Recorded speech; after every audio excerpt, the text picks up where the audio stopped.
আজকের যে ঘটনাটা আপনাদের কাছে শেয়ার করব সেটা আমার দাদির কাছে শোনা। আমার দাদি আমার কাছে যেভাবে বলেছিল আমি ঠিক সেভাবে আপনাদের কাছে শেয়ার করছি। তাহলে কথা না বাড়িয়ে চলে যাব আমরা সরাসরি আমাদের ঘটনায়। আব্বুর চাকরিটা চলে গিয়েছিল হঠাৎ করেই। আমরা তখন বেশ ছোট। আমি আর আমার ছোট বোন রিমু দুজনেই স্কুলে পড়ি। মা পুরো দন্তর গৃহিণী। পরিবারের একমাত্র উপার্জনক্ষম ব্যক্তি ছিলেন বাবা। সেসব জিনিসপত্রের দামও বাড়ছিল হু হু করে। আমাদের চারজনের সংসার চালাতে বাবাকে বেশ হিমঝিম খেতে হচ্ছিল। বাবা ব্যাংকের সেভিংস ভাঙলেন, কিন্তু তা দিয়ে আর কতদিন চলবে? একটা চাকরিও না পেলে সেই বাজারে একটা সংসার চালানো কোনোভাবে সম্ভব না। বাবা পাগলের মতো চাকরির চেষ্টা করছিলেন, কিন্তু পাচ্ছিলেন না। বাবা তখন বেশ পাল্টে গেছেন আগের থেকে। তার মেজাজ সবসময় খিটখিটে থাকে, কারণে অকারণে আমাদেরকে খুব বকাচকা করেন। যে আব্বু আম্মুকে সারা জীবন আমরা কখনো ঝগড়া করতে দেখিনি, তারা তখন প্রত্যেক দিন ঝগড়া করতেন। আমাদের খুব খারাপ লাগতো। মাকে দেখতাম মাঝে মাঝে চুপি চুপি করে কাঁদতেন। বাড়ির পরিবেশ দিন অশান্ত হয়ে যাচ্ছে। সেই সময় একদিন আব্বু বাড়ি এসে বললেন, বাড়ি ছেড়ে দিতে হবে আমাদের। এমন একটা কিছু যে হবে আমরা অনেক আগেই বুঝতে পেরেছিলাম। 2005 সাল তখন মিরপুরের 7,500 ভাড়ার ফ্ল্যাটটা একটা আয় রোজগারহীন পরিবারের জন্য একদম বিলাসিতা। অথচ সেই ফ্ল্যাট আর সেই মিরপুর নিয়ে আমাদের কত স্মৃতি। আমরা জন্মেছি সেখানে, বড় হয়েছি সেখানে। সব কিছু ছেড়ে ছুড়ে একদিন চলে যেতে হলো। আমি আর রিমু কাঁদছিলাম, মাও চোখ মুছছিলেন একটু পর পরেই। অথচ বাবা ছিলেন নির্বিকার। ওনার মুখ দেখে মনের অবস্থা একটু আমরা বুঝতে পারলাম না। কিন্তু তার মনে কি কোনো কষ্ট জমা হয়নি সেদিন? বাবাদের এত কঠিন হতে হয় কেন? আমাদের নতুন ঠিকানা হলো টঙ্গী। সেখানে ছোটোখাটো একটা বাড়িতে উঠলাম আমরা। বাবা সেখানে একটা চাকরি পেয়েছিলেন, বেতন বেশি নয়, কোনো রকম ক্লাসে চলে যায়। আমি আর রিমু সেখানে নতুন স্কুলে ভর্তি হয়েছিলাম। আমাদের নতুন জীবন শুরু হলো, সে জীবন দরিদ্রের। সে সময়টার আমি ক্লাস 6-এ উঠেছি আর কি। আমার ছোটো বোন রিমু ক্লাস 3-তে। এখানে স্কুলে ভর্তি হয়ে নতুন বন্ধু বানাতে আমার খুব সমস্যা হচ্ছিল। আমিও তখন একদম চুপচাপ হয়ে গিয়েছিলাম। কারোর সাথে আমি তেমন মিশতাম না, কথাও বলতাম না। ক্লাস শেষে একেবারে বাসায় চলে আসতাম। ওই সময় সবাই স্কুলে ছুটির পর কোচিং করতে যেত এখানে ওখানে। আমার পক্ষে সেটা সম্ভব ছিল না। যতটুকু পড়তাম নিজেই পড়তাম। রিমুকে আম্মু পড়াতো। সারাদিন চাকরির পর আব্বু যেতেন টিউশনি করাতে। ফিরতে ফিরতে রাত্রি 10টা-11টা বেজে যেত।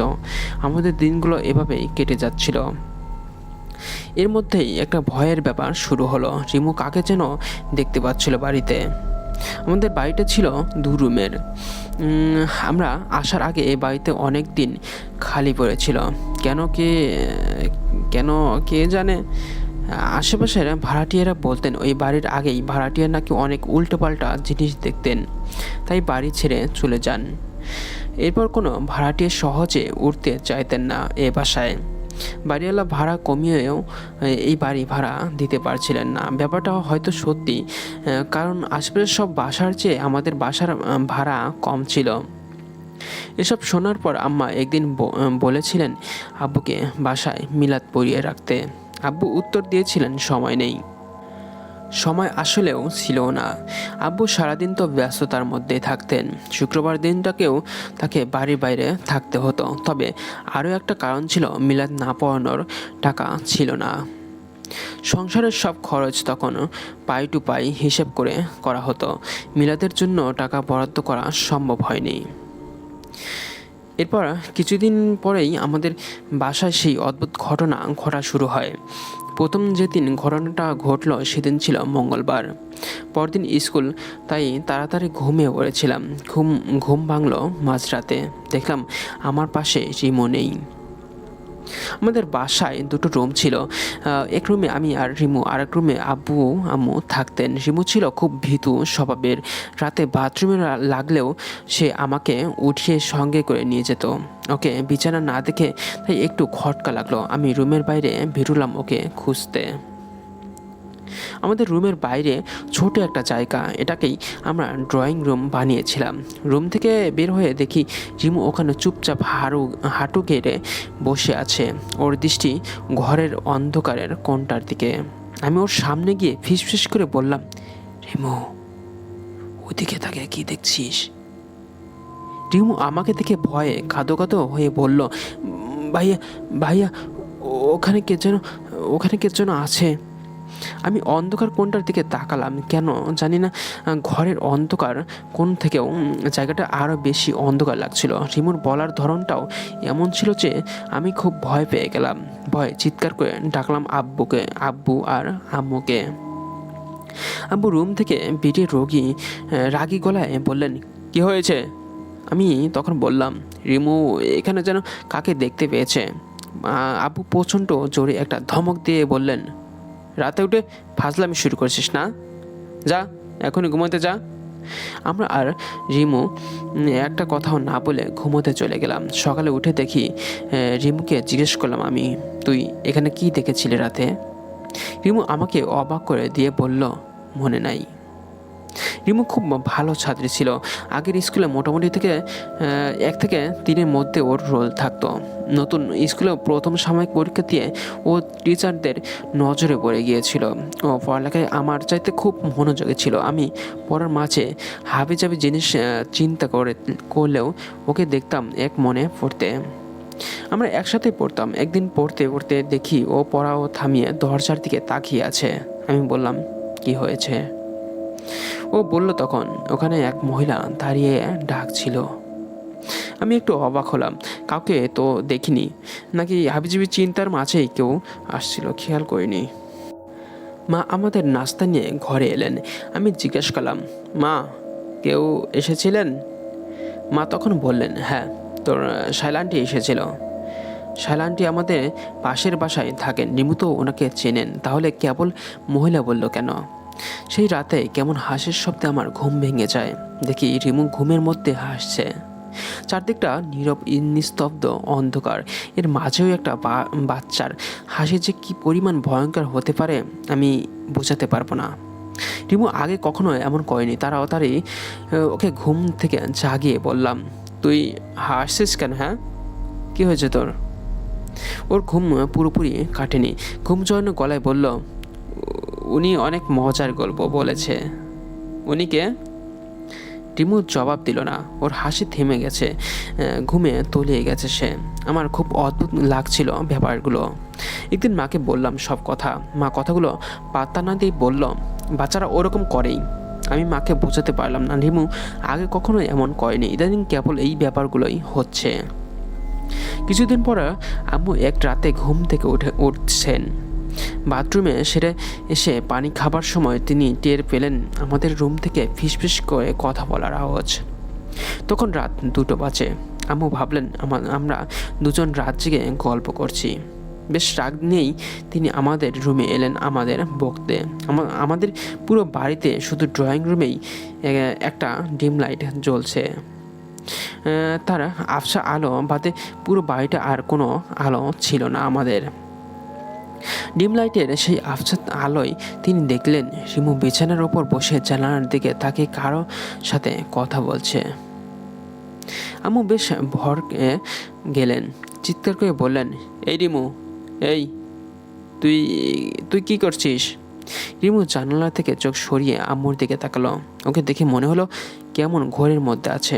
আম্মু আবার জিজ্ঞেস করলো, এই রিমু, কথা বলছিস না কেন? কার সাথে কথা বলছিস? রিমু কোনো উত্তর দিল না, শুধু পড়লো চুপচাপ। মা ওর কাছে এসে দেখলেন রিমু অঘরে ঘুমাচ্ছে। আম্মু সেদিন বেশ চিন্তায় পড়ে গিয়েছিলেন। সারা রাত তিনি ঘুমাতে পারেনি। আমার কথাগুলো সেদিন খুব গুরুত্ব পেয়েছিল তার কাছে। মা ভেবেছিলেন এই হুট করে নতুন জায়গায় আসা, নতুন স্কুল, নতুন পরিবেশ, বাবার আচরণের পরিবর্তন সব কিছু তার ছোট্ট মেয়েটার মনে খুব চাপ তৈরি করেছে।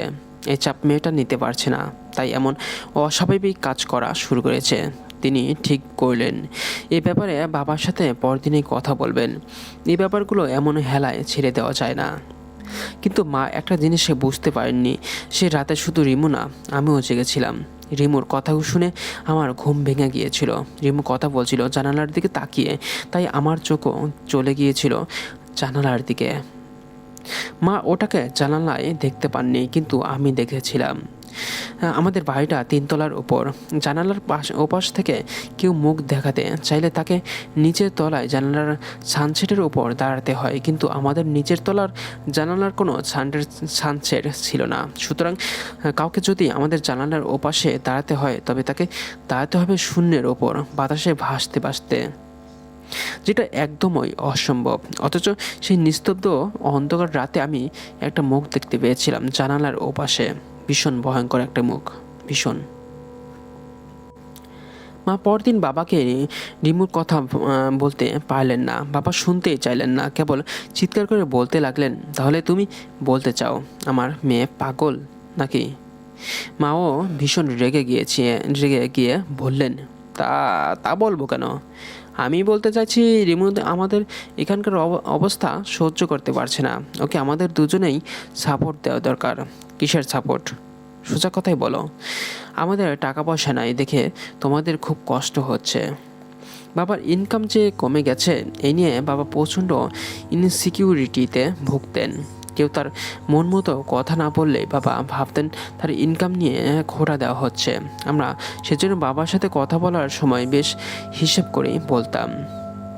বাবার ওই উল্টোপাল্টা কথা শুনে মা তাকে কিচ্ছু বললেন না। আমি মাঝখানে একবার আম্মুকে আমার সেই রাতে দেখা মুখটার কথা বলতে গিয়েছিলাম। আম্মু রেগে গিয়ে বললেন, তোর তোর আব্বুকে বল, যা যা এখান থেকে। আমার কথাটা না বলাই রয়ে গেল। রিমকে জিজ্ঞেস করে কোনো লাভ হলো না। রাতের কথা তার মনে থাকে না। সেই রাতের পর বেশ কিছুদিন সব কিছু ঠিকঠাক ছিল, অস্বাভাবিক কিছু আর হয়নি। এরপর এক রাতে রিমু আমার ঘুম ভাঙিয়ে বলল, ভাইয়া আমার আমার খুব ভয় লাগছে। আমি খুব ঘুম চোখে বিরক্ত মুখে বললাম, আমাদের এতদিন ভয় দেখিয়ে এখন তোর নিজের ভয় লাগছে না? ঘুমা যা। আমার ধমক শুনে রিমু কিন্তু থামলো না। এইভাবে ভয় পাওয়া গলায় বলল, ভাইয়া ভাইয়া দরজার সামনে কে জন্য দাঁড়িয়ে আছে। আমার ঘুম ছুটে গেল। তাকিয়ে দেখি সত্যি তাই। ড্রয়িং রুমে কমলা রঙের যে ডিম লাইট জ্বলছিল, তার আলোয় একটা মহিলা দাঁড়িয়ে আছে দরজার সামনে। আলোর বিপরীতে দাঁড়িয়েছিলেন বলে তার মুখটা ছায়ায় ঢাকা ছিল, দেখতে পারছিলাম না আমি কিছুই। আমরা দুজনেই চিৎকার করে উঠলাম। মহিলাটি তখনই সরে যাওয়ার কথা, কিন্তু সে সরল না। তীব্র আতঙ্কে নিয়ে আমরা দেখলাম সে ছুটে আসছে আমাদের দিকে। সেই সময় দরজায় আরেকজনের অভাব দেখলাম আমরা। আম্মু আমাদের চিৎকার শুনে এসেছিলেন, কিন্তু লাভ কি? তিনি ওই মহিলাকে দেখতে পারবেন নাকি সেদিনের মতো মহিলাটা কি তার অদেখা রয়ে যাবে? মহিলাটি রিমুর দিকের বিছানার সাইডে দাঁড়িয়েছিলেন। হঠাৎ করে সে রিমুর এক হাত চেপে ধরল। রিমু চিৎকার করে উঠল। সাথে সাথে আম্মুর আর্তনাদ শোনা গেল, কে কে ওখানে, কে ওখানে? মা তাড়াতাড়ি রুমে ঢুকে রুমের লাইট জ্বালিয়ে দিলেন। আমরা দেখলাম মহিলাটি নেই, যেন বাতাসেই মিলিয়ে গেছেন ধোঁয়ার মতো। আম্মু তেমনই ভয় পাওয়া গলায় বলতে লাগলেন, কে কে ছিল ওখানে? কোথায় গেল ও? আমি বুঝলাম এবার মহিলাটিও দেখা দিয়েছেন মাকে, কিন্তু সে কে? তার কোনো উত্তর কি আছে আমাদের কাছে? সেই রাতে আরও একটা বাজে ঘটনা ঘটল। মা আব্বাকে ঘুম থেকে উঠিয়েছিলেন ঘটনা বলার জন্য, না ওঠালেই ভালো করতেন। বাবা প্রচণ্ড রেগে গেলেন ঘটনাটা শুনে। চিৎকার করে বলতে লাগলেন, আমাদের সবার মাথায় খারাপ হয়ে গেছে। আব্বু আম্মুর মাঝে সে রাতে খুব বাজে একটা ঝগড়া হয়ে গেল। আম্মু বললেন আমাদের নিয়ে তিনি চলে যাবেন অন্য জায়গায়। আম্মু আমাদের নিয়ে অন্য জায়গায় চলে গেলেন না ঠিক, তবে বাড়ির পরিবেশ শান্ত হলো না। আব্বু আম্মুর মাঝে কথা একদমই বন্ধ হয়ে গেল। বাবা সকালে বাইরে যান, রাতে বাড়িতে ফেরেন। মা ভাত বেড়ে রাখেন। বাবা ভাত খেয়ে চুপচাপ গিয়ে শুয়ে পড়েন। সে সময়টার মা থাকেন আমাদের সাথে। বাবা ঘুমানোর অনেকক্ষণ পর মা যান বাবার পাশে ঘুমাতে। বাবা মার মাঝে এতটা দূরত্ব আমরা কখনো দেখিনি। আমাদের প্রচণ্ড খারাপ লাগতে লাগলো তখন এই কথাগুলো দেখে এবং শুনে। মনে হতো আমরা এক অন্ধকার সময়ে চলে এসেছি, তার থেকে আলোয় যাওয়ার পথ হয়তো আমাদের কাছে আর নাই। এর মধ্যে একদিন একজন মহিলা এলেন আমাদের বাড়িতে। তাকে আমরা চিনি না। সেদিন ছিল শুক্রবার। বাবা গিয়েছিলেন টিউশনিতে। মা মহিলাটাকে ঘরে এনে বসিয়ে বললেন, আপনাকে তো ঠিক চিনলাম না। মহিলাটি বললেন, চেনার কথাই নয়, আমি আপনার আগে এ বাড়িতে ভাড়া থাকতাম। মা ওনার জন্য নাস্তা বানিয়ে নিয়ে এলেন। খেতে খেতে তিনি বললেন, আপনাদের পাশের বাড়ির শায়লা আপার সাথে আমার খুব ভালো সম্পর্ক ছিল, তাই একটু দেখতে এসেছিলাম তাকে। তার সাথে দেখা করার পর মনে হলো আপনার সাথেও মন দেখা করে যাই। মনে হলো আপনাকে ব্যাপারটা জানানো দরকার। কি ব্যাপার? আপনার ছেলে মেয়ে আছে? হ্যাঁ আছে, এক ছেলে এক মেয়ে আমার। আপনি কি বাড়িতে কোনো ভূতিয়ে ব্যাপার লক্ষ্য করেছেন এই কয়দিনে? মা কোনোরকম রাগ ঢাক না করেই বলল, হ্যাঁ অনেক অদ্ভুত ঘটনা ঘটছে আমাদের এই বাড়িতে, এর জন্য খুব অশান্তিতে আছি আমরা। আন্টি তখন বললেন, দেখেন এসব ব্যাপার কাউকে বলাও যায় না, কেউ বিশ্বাসও করে না, কিন্তু নিজের চোখে দেখেছি তা অবিশ্বাস করি কি করে আমি? কি হয়েছে বলুন তো আগে প্লিজ। আন্টি তখন এক ভয়ঙ্কর গল্প শোনালেন। এই বাড়িতে প্রথম যে ভাড়াটিয়া ছিলেন তার ছিল দুই মেয়ে। একদিন রাস্তা পার হতে গিয়ে দুই মেয়েই বাস চাপায় মারা যান। মহিলাটির আর কেউ ছিল না, তার স্বামী মারা গিয়েছিলেন আরও 1 বছর আগে। পরিবারের হয়তো কেউ তেমন ছিল না। মহিলাটি একদম পাগলের মতো হয়ে গেলেন দুই মেয়েকে হারিয়ে। সারাদিন বাসা থেকে কান্নাকাটি করতেন। আশেপাশে সবাই সান্ত্বনা দিত তাকে প্রথম প্রথম, কিন্তু যখন দেখতে পেল মহিলাটির দুঃখ বিলাপ কমছেই না, উল্টো বাড়ছেই দিনে দিনে, তখন তারাও তার কাছে আসা কমিয়ে দিলেন। কয়দিনই বা একজনকে সান্ত্বনা দেওয়া যায়। তবুও এর মধ্যে বেশ কয়েকজন মহিলাটির বাড়ির ঠিকানা নিয়ে তার আত্মীয় স্বজনদের সাথে যোগাযোগের চেষ্টা করেছিলেন, কিন্তু কেউ রাজি হয়নি তাকে ফিরিয়ে নিতে। শেষমেশ মহিলাটি একাই এখানে থাকা শুরু করেন। মহিলাটির কোনো আয় রোজগার ছিল না, পড়ালেখাও বেশি ছিল না। আশেপাশে সবাই মিলে তাকে একটা সেলাই মেশিন কিনে দিয়েছিল, তা দিয়েই হালকা পাতলা দর্জির কাজ করে তিনি দিন কাটাচ্ছিলেন। এর মধ্যেই তিনি একদিন বলতে শুরু করলেন তার মৃত দুই মেয়ে তার কাছে ফিরে এসেছে। প্রথমে লোকজন ভেবেছিল মেয়েদের শোকে মহিলার হয়তো নতুন কোনো পাগলামি শুরু হয়েছে, কিন্তু কিছুদিন যাওয়ার পরে অদ্ভুত কিছু ব্যাপার চোখে পড়ল সবার। মহিলাটির বাড়ির ভেতর থেকে বাচ্চাদের হাসির আওয়াজ পাওয়া যায়। সন্ধ্যায় সব বাসায় আলো জ্বললেও মহিলাটির বাড়িতে আলো জ্বলে না। পুরো রাত তিনি অন্ধকারে থাকেন। মহিলার নিচের তলায় যারা থাকেন তারা মাঝরাতে উপরের তলায় কারো দৌড়দৌড়ির আওয়াজ শুনতে পান। মহিলাটির পাশের বাসার লোকজনে একদিন মহিলাটির বাড়িতে যান কোনো কাজে। গিয়ে দেখেন বাড়ির মাঝে বাড়ির মেঝে আর দেয়াল জুড়ে অদ্ভুত অদ্ভুত সব আলপনা আর নকশা কাটা। মহিলাটি কালো জাদুর চর্চা করেছেন। কথাটা ছড়িয়ে পড়তে একটু সময় লাগলো না। বাড়িওয়ালা এসে মহিলাটিকে শাসিয়ে গেলেন আগামীকালের মধ্যেই বাড়ি ছাড়তে, যেন আগামীকালকে এই বাড়ি ছেড়ে দেয়। সে রাতে ভয়ানক এক চিৎকার, সবার ঘুম ভাঙল। চিৎকার এসেছে মহিলার বাসা থেকে। সবাই কি অনেকক্ষণ দরজা ধাক্কালো, ডাকাডাকি করলো, কিন্তু মহিলাটি দরজা খুললেন না। শেষমেশ দরজা ভাঙা হলো। সেখানে যারা যারা ছিলেন প্রচণ্ড ভয় নিয়ে দেখলেন মহিলাটি মেঝেতে পড়ে আছেন মৃত। তার চোখটি খোলা, মুখটি খোলা, প্রচণ্ড এক যন্ত্রণার ছবি ফুটে উঠেছে মুখে। মুখটা এতটাই খোলা যে চোয়ালের হাড় ভেঙে পড়েছে তার সাথে। তিনি কেন মারা গিয়েছিলেন কেউ জানতে পারেনি। বাড়িটি খালি পড়েছিল অনেক দিন। এরপর সময়ের সাথে সাথে সেই ভয়ানক ঘটনাও সবার মনে ফিকে হয়ে গেল। বাড়িতেও নতুন ভাড়াটি এলো। সেই ভাড়াটিয়ার পরিবারের একটা মেয়ে ছিল, ছোট্ট ফুটফুটে মিষ্টি একটা মেয়ে। সেই মেয়ে এখানে আসার কয়েকদিন পর থেকে হঠাৎ ভয় পেতে শুরু করলো। সে বলতো সে জুজু বুড়িকে দেখতে পায়। সেই বুড়ি তাকে কোথাও নিয়ে যেতে চায়।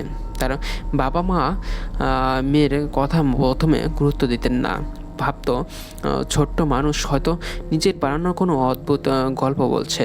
তাদের ভুল ভাঙলো যেদিন মেয়েটাকে মৃত অবস্থায় পাওয়া গেল বাড়িতে। রাতে সবাই ঠিকঠাক ঘুমিয়েছিল। সকালে উঠে আর মেয়েকে বিছানায় তারা পায়নি।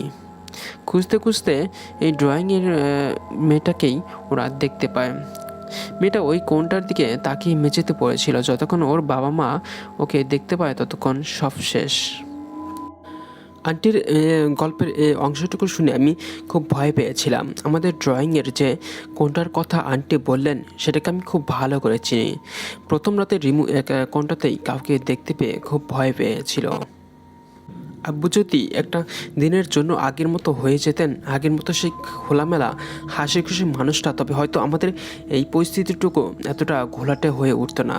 আম্মু আব্বুকে বলতেন এই বাড়ির ভূতের কাহিনী। আব্বু সেদিনে আমাদের নিয়ে বাড়ি ছেড়ে চলে যেতেন। সেই অভিশপ্ত ভয়ানক ঘটনাগুলো থেকেও আমরা মুক্তি পেয়ে যেতাম চিরদিনের জন্য। কিন্তু অবস্থাটা সেরকম ছিল না। বাবার ইনসিকিউরিটি আর তার সাথে ঝগড়ার জন্য আম্মু বাবাকে আন্টির কথাগুলো বলতে পারলেন না। এর বদলে আম্মু ইদ্রিস নানাকে খবর দিলেন। ইদ্রিস নানা ছিলেন আম্মুর ছোট চাচা। অত্যন্ত জ্ঞানী মানুষ ছিলেন। অনেক কিতাব পড়া ছিল তার। যে কোনো সমাবেশে তার বক্তব্য সবাই মনোযোগ দিয়েই শুনতো। অনেক ছোমরা লোকদের সাথেই তার যোগাযোগ ছিল। অথচ তার মনে কোনো অহংকার ছিল না। সব সময় আমাদের খোঁজ খবর নিতেন। মাঝে মাঝে আমাদের বাড়িতে বেড়াতে আসতেন। ইদ্রিস নানা সেদিন আমাদের বাড়িতে এলেন। সেদিন ছিল শুক্রবার। দুপুরবেলা জুম্মার নামাজের পর তিনি আমাদের বাড়িতে এলেন। বাবা সেদিন বাড়িতেই ছিলেন। বাবাকে বলা হয়েছিল নানা কেবল আমাদের বাড়িতে বেড়াতে এসেছেন। কেন যে এসেছেন তার আসল কারণটা তাকে বলা হয়নি। নানা এর আগে আমাদের সেই বাড়িতে আসেননি কখনো। বাড়িতে ঢুকেই তিনি বললেন, মনটা কেমন যেন খারাপ হয়ে গেল। এমনটা তো হয় না কখনো। তোমাদের কি কোনো সমস্যা হচ্ছে এই বাসায়? মা তখন নানাকে সব কথাই বললেন। বাবাও চুপচাপ শুনলেন, সব আমাদের সাথে বসে। নানা সব কথা শুনে বললেন, তোমরা কাজটা ঠিক করনি। আর আরও আগেও তোমাদের এই বাসা ছেড়ে দেবার দরকার ছিল। আমি আমার সারা জীবনে আরও অনেক অলৌকিক ঘটনা দেখেছি সত্যি, কিন্তু এত বড় ধরনের ঘটনা কোথাও দেখিনি। তোমরা কি আজকেই বাড়িটা ছাড়তে পারবে? মা তাকালেন তখনই বাবার দিকে। বাবা একটু ইতস্ত বোধ করলেন। একটা বাড়ি পছন্দ হয়েছে, কিন্তু ওই বাড়িটা খালি হতে আরও 15 দিন লাগবে। এখন মাসের মাঝামাঝি তো, এর জন্য কোনো খালি বাসাও পাওয়া যাচ্ছে না। নানা তখন বললেন, ঠিক আছে, আরও 15 দিন তোমাদের এই বাসায় থাকতে হবে। 15 দিনে কি ঘটে যেতে পারে বলা যায় না। আমি আজকে একটা ব্যবস্থা করে দিয়ে যাওয়ার চেষ্টা করবো আর কি। যদি ব্যবসাটা কাজে লাগে তো ভালো, যদি না লাগে তবে কিন্তু তোমাদের এই বাসায় থাকা ঠিক হবে না, 1 মিনিটের জন্য না। তোমরা কি রাজি? মা সাথে সাথেই মাথা নাড়লেন, রাজি। বাবা যেন কত কি চিন্তা করেছিলেন, কিন্তু না, রাজি হয়ে তো উপায় ছিল না। এখন কোনো ব্যবস্থা না নিলে সত্যি যদি খারাপ কিছু হয়ে যায় এই 15 দিনের মধ্যে, তখন কি হবে? কি হলো, ব্যবস্থা নেওয়া শুরু হবে মাঝরাতে? এতগুলো ঘটনা যখন কেবল মাঝরাতেই ঘটেছে, তার মানে সেই অশুভ শক্তি রাতেই প্রকট হয়। সূর্যের আলোতে বা সন্ধ্যায় তার বিরুদ্ধে কিছু করে লাভ নেই। এসব ক্ষেত্রে নাকি অশুভ শক্তি যখন প্রকট হয় তখনই ব্যবস্থা নিতে হয়, নইলে তাকে পুরোপুরি নির্মূল করা যায় না। মাঝরাতের পর আমাদের কাজ শুরু হলো। আমাদের ড্রয়িং রুমটা তখন লোকারণ্য। এ বাড়িতে জিন যাহারা হবে এমন একটা কথা কেন যেন সন্ধ্যার পর লোক মুখে ছড়িয়ে পড়েছিল। রাতেই আশেপাশের পাড়া প্রতিবেশীরা এসে ভিড় করেছিল আমাদের বাড়িতে। এর মধ্যে ইদ্রিস নানার নাম অনেকেই শুনেছিলেন। কেবল তাকে চোখের দেখা দেখতে এসেছিলেন অনেকেই। লোকজনের ভিড়ে ঘরটা গম গম করছিল। নানা বললেন, আমি কাজ শুরু করার পর যেন কেউ শব্দ না করে। কারো যদি মনে হয় এখানে চুপচাপ বসে থাকতে পারবেন না, তবে তিনি চলে যেতে পারেন। নইলে কারো কোনো দুর্ঘটনা ঘটলে আমাকে কিন্তু দায়ী করতে পারবেন না। নানার কথা শুনে কেউ চলে গেল না ঠিক, তবে ঘরটা একদম নিশ্চুপ হয়ে গেল। এতজন লোক সব নিঃশ্বাস আটকে যেন বসে রইল সেখানে। মহিলারা বসেছিলেন ভেতরের ঘরটায়। তাদের ঘর থেকে হালকা গুঞ্জন শোনা যাচ্ছিল, তবে সেটা আমাদের কাজে তেমন বাধা দিল না। নানা তারা কাজ শুরু করলেন। বাড়ির সমস্ত লাইট বন্ধ করে একটা মোমবাতি জ্বালালেন। সেই মোমবাতিটা রাখা হলো ঘরের মেঝেতে। রিমু আর নানা মেঝেতে আসন করে বসলেন। রিমু ভয় পাচ্ছিল, তাই আম্মু বসলো তার সাথে। আম্মু একটু দূরে সোফায় বসে রইলেন। নানা তখন দোয়া দরুদ পড়তে লাগলেন। সময় বইতে লাগলো, তেমন কিছু হচ্ছিল না, শুধু রিমুর একটু ঘুম পাচ্ছিল হয়তো। সে ঝিমুচ্ছিল। ঘরের লোকরা অতিষ্ঠ হয়ে যাচ্ছিলেন কিছু না হওয়াতে। ঘরের মধ্যে একটু একটু গুঞ্জন শুরু হলো। সে শব্দ বাড়তে লাগলো আস্তে আস্তে। আর তখন ওই ব্যাপারটা ঘটলো, নিভে গেল মোমবাতিটুকু। আর যে অন্ধকারে ঘরটুকু ছেয়ে গেল, সে অন্ধকারের মাঝে কার যেন আর্তনাদ আমাদের সবার বুক কাঁপিয়ে দিল। অন্ধকারে নানার চিৎকার শোনা গেল, খবরদার শব্দ করবেন না কেউ। কিন্তু সে কথা কি কেউ শোনে? ঘরের সবাই তখন ভয় আর্তনাদ করা শুরু করে দিয়েছে। নানা আবার গর্জে উঠলেন, সবাইকে না থামতে বললাম, একদম চুপ, কেউ কথা বলবে না, নইলে কিন্তু এবার সবার বিপদ হবে। এই ঘর থেকে কেউ বেঁচে ফিরতে পারবেন না। নানার ধমকে কাজ শুরু হলো। সবার গুঞ্জন এক নিমিষেই থেমে গেল। নানা আবার দোয়া দরুদ পড়তে লাগলেন। আবার সেই চিৎকার, এবার আরও তীক্ষ্ণ, আরও কাছে। আমরা সবাই ভয় পেয়ে থর থর করে কাঁপতে লাগলাম। কেবল নানাকেই মনে হলো শান্ত। তিনি একদম ঠান্ডা কণ্ঠে বললেন, কে তুই আর কি চাস? প্রথমে কোনো কথা নেই, এরপর কিছু ফ্যাস ফ্যাস টানা কণ্ঠে বলল, মেয়েটাকে লাগবে আমার। একে তুই পাবি না, আমি ওকে নেবই। দেখি কীভাবে নিস তুই। বলে নানা কিছু একটা ছুঁড়ে দিলেন রিমোর দিকে। আমাদের চোখে তখন অন্ধকার হয়ে এসেছিল, তাই আবছাভাবে সব কিছু দেখতে পারছিলাম না। রিমুর গায়ে জিনিসটা ছুঁড়ে দিতেই সেই তীক্ষ্ণ চিৎকার শোনা গেল। মনে হলো রিমুই বুঝি চিৎকার করছে, কিন্তু কণ্ঠটা তো তার নয়।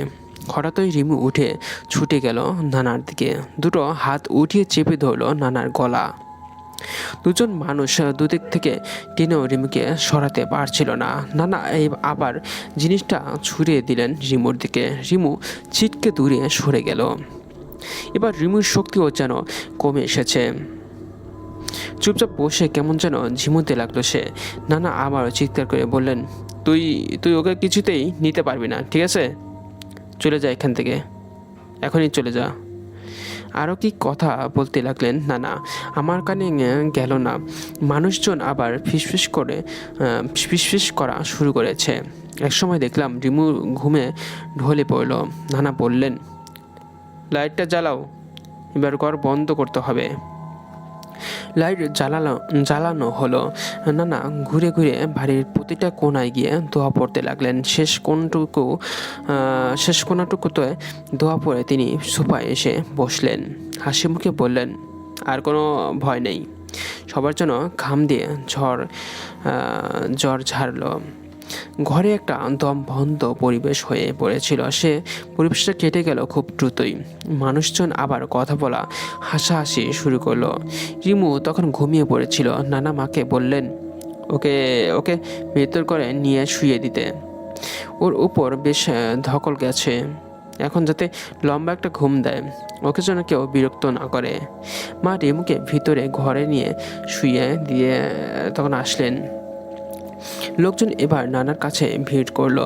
সবার নানা রকম জিজ্ঞাসা অনুরোধ সব বলতে লাগলো নানার কাছে। নানাও হাসি মুখে তার উত্তর দিতে লাগলেন। নানার ধৈর্য দেখে আমার অবাক লাগলো। এত ভয়ঙ্কর একটা কাজের পর একটু ক্লান্ত না হয়ে কি সুন্দর সবার সাথে গল্প করে যাচ্ছেন। উল্টো বাবাকে মনে হচ্ছে ক্লান্ত। তিনি আগে থেকেই যেমন সোফায় বসেছিলেন তেমন ওই সোফাতেই বসে রইলেন। আমি আবার নানার দিকে মনোযোগ দিলাম। মন দিয়ে কথা শুনছি। কি অসাধারণভাবে তিনি ধর্মের কঠিন কথাগুলো মানুষকে সহজভাবে বলে চলেছেন। তখনই ঘরে যেন বাজ পড়ল, সকলের কথা থেমে গেল একসাথে। আমি দেখলাম রিমু এসে দাঁড়িয়েছে ঘরের মাঝে। তার চোখ দুটো এখনো বন্ধ, যেন ঘুমের ঘরে আছে সে। তার মুখটা ঘরের সেই কোণটার দিকে ফিরানো, যেই কোণটার দিকে তাকিয়ে একটা মেয়ে মারা গিয়েছিল। সেই কোণটার কাছে একজন মহিলা দাঁড়িয়ে আছেন। তাকে আমি আগে কখনো দেখিনি। তার সারা শরীর কালো কাপড়ে ঢাকা, কেবল মুখটা খোলা। সেই মুখটা ভয়ানক হাসি, তার চোখটা ঘুরছিল সবার ওপর। রুমের সবাইকে দেখে নিচ্ছিল সে। রুমে মানুষদের আর্তনাদ শুরু হয়ে গেছে। এই মহিলাকে চিনতে পেরেছেন তারা। ইনি সেই যিনি অনেক বছর আগে এই বাসায় থাকতেন, যার দুটো মেয়ে মারা যাওয়ার পরও আবারও ফিরে এসেছিল, যাকে এই বাড়িতে মৃত অবস্থায় পাওয়া যায়। রুমের আলো ততক্ষণে নিভে গেছে। অশুভ একা অন্ধকারে ছেয়ে গেছে আমাদের রুমটা। মানুষজন ততক্ষণে দরজা খুলে পরিমরি করে ছুটতে শুরু করেছেন। এত লোকে ভরা রুমটা নিমিষে শূন্য হয়ে পড়ল। খোলা দরজা দিয়ে পাশের বাড়ির বিদ্যুতের হলুদ আলো লম্বাটে হয়ে পড়ছিল আমাদের ঘরের ভেতর। তাতে দেখলাম রিমু টলমল পায়ে হেঁটে চলছে, যেন ঘুমের ঘরে হাঁটছে সে। রিমু হেঁটে যাচ্ছে সেই অভিশপ্ত অন্ধকার কোণটার দিকে, যে কোণটা এখন ভীষণ অন্ধকার। কিন্তু আমি জানি সেখানে দাঁড়িয়ে আছে কেউ। ইদ্রিস নানা তখন দরজার সামনে এসে দাঁড়িয়েছেন। চিৎকার করে বলতে লাগলেন, সীমা, আমার মায়ের নাম, জামাইকে নিয়ে দ্রুত বাইরে আয়। মা দাঁড়িয়ে আছেন, বুঝতে পারছেন না কি করবেন। অন্ধকারে বিকট এক হাসির শব্দ শুরু হয়েছে। নিচের তলায় মানুষের হুটো পুটির শব্দ শোনা যাচ্ছে। যে যেভাবে পারছেন পালাচ্ছেন এই বাড়ি ছেড়ে, কারণ সবাই জানেন হাতে বেশি সময় নেই তাদের। নানা আবার চিৎকার করে উঠলেন, সীমা, জলদি আয় তো, চলে আয় জলদি। তোর মেয়েকে আর বাঁচাতে পারবি না, ও আর তোদের মেয়ে নেই। ওকে বাঁচাতে গেলে তোরা সবাই মারা পড়বি। আয়, জলদি আয় সবাই, তাড়াতাড়ি। মা তখনই দাঁড়িয়ে, হয়তো কি করবেন বুঝতে পারছেন না। সিদ্ধান্ত নেওয়ার জন্যই বুঝি বাবাকে খুঁজছিলেন, কিন্তু কোথায় বাবা? আমরা সবাই অবাক হয়ে দেখলাম বাবা অন্ধকারে থেকে ছুটে গেলেন রিমোর দিকে, ওকে ঝাপটে ধরে বসে রইলেন। মেয়েকে তিনি কিছুতেই ছাড়বেন না কোনো অশুভ শক্তির কাছে। বাবার চোখে পানি, বিড়বিড় করে মেয়ের কানে কথা বলছেন তিনি, যেন ক্ষমা চাচ্ছিলেন তার কাছে। মা এতটুকু দেখেই আমাকে জড়িয়ে ধরে বললেন, তুই তোর নানার সাথে নিচে চলে যা। আমি আর তোর আব্বু রিমুকে নিয়ে এরপর আসবো। নানা ধমক দিয়ে উঠলেন, আরে বোকা, ওর কাছে যাস না, ও তোদের সবাইকে মেরে ফেলবে। এখনও সময় আছে, তাড়াতাড়ি জামাইকে নিয়ে চলে আয়। মা নানার কথা শুনলেন না। বাবা আর পাশে গিয়ে রিমুকে জড়িয়ে ধরলেন, এরপর ধাক্কা দিতে লাগলেন ও আস্তে করে, যেন রিমুর ঘুম ভাঙতে চাচ্ছেন। নানা আর আমি অবাক হয়ে আব্বু আম্মুকে দেখছি। কতদিন তাদের একসাথে দেখিনি এভাবে। খুব ছোটোবেলায় আমরা যখন সকালে স্কুলে যেতে চাইতাম না, ঘুমিয়ে থাকতাম বিছানায়, তখন আব্বু আম্মু দুজন এভাবে একসাথে ডেকে ডেকে আমাদের ঘুম ভাঙাতেন। আজও তারা দুজন সেভাবেই রিমুর নাম ধরে ডাকছেন জোরে জোরে। ততক্ষণে মহিলাটির হাসির শব্দ প্রকম্পিত হচ্ছে ঘর। হঠাৎ দেখলাম নিমু নড়ছে, যেন ওর ঘুম ভাঙছে। চোখে পিটপিট করে অবাক হয়ে সে আব্বু আম্মুকে দেখছে। আব্বু আম্মুকে সেও অনেকদিন এভাবে একসাথে দেখেনি। আব্বু আম্মু ভিজা চোখে জড়িয়ে ধরলেন রিমুকে। অন্ধকারে সেই মহিলার আর্তনাদটাও বদলে গেছে, যেন কোনো কিছু না পাওয়ার কষ্টে, যন্ত্রণায়, ভীষণ দুঃখে চিৎকার করছে সে। আমরা সেদিনে এই বাড়ি ছেড়ে দিয়েছিলাম মাসের মাঝামাঝি বলে আমি ভাড়া পাওয়া যায়নি। তবে বাবার এক বন্ধুর বাসায় সাবলেট হিসেবে ছিলাম সেই 15 দিন। এরপর আরেকটা ছোট বাসায় ভাড়া উঠলাম। বাবা আর নতুন চাকরি পাননি, সেই ছোট চাকরি আর টিউশনি করেই আমাদের সংসার চলতো। বাবা আগের মতোই সকালে যেতেন, রাতে আসতেন, কিন্তু আমাদের কোনো দুঃখ ছিল না। আমরা আবার আগের আগের বাবাকে ফিরে পেয়েছিলাম, যে বাবা হাসি খুশি, যার সাথে মন খুলে কথা বলা যায়, যিনি শত ব্যস্ততার মাঝেও বাড়ি ফিরে ঘন্টাখানেক গল্প করেন ছেলে মেয়ের সাথে। এরপর বাবার প্রমোশন হলো, তবে তার বেতন বাড়লো কিছুটা, আমাদের সংসারেতেও সচ্ছলতা এলো। আমাদের স্কুল শেষ হলো, কলেজ শেষ হলো, একসময় গ্র্যাজুয়েশনও কমপ্লিট করলাম। আবার একটা চাকরি হলো। রিমুরও বিয়ে হয়েছে 2 বছর আগে। গত মাসে ওদের সংসারে নতুন অতিথি এসেছে, ফুটফুটে সুন্দর মিষ্টি একটা মেয়ে। ওই বাড়িটার খবর আর নেওয়া হয়নি, আর কখনো যাইনি ওই বাড়িতে। আমরা চলে আসার দিন 3তলা বাড়িটার প্রত্যেকটা ভাড়াটিয়া বাড়ি ছেড়ে দিয়েছিলেন। বাড়িটা একদম খালি হয়ে গিয়েছিল। এরপর হয়তো আবার নতুন ভাড়াটি এসেছেন ওই বাড়িতে।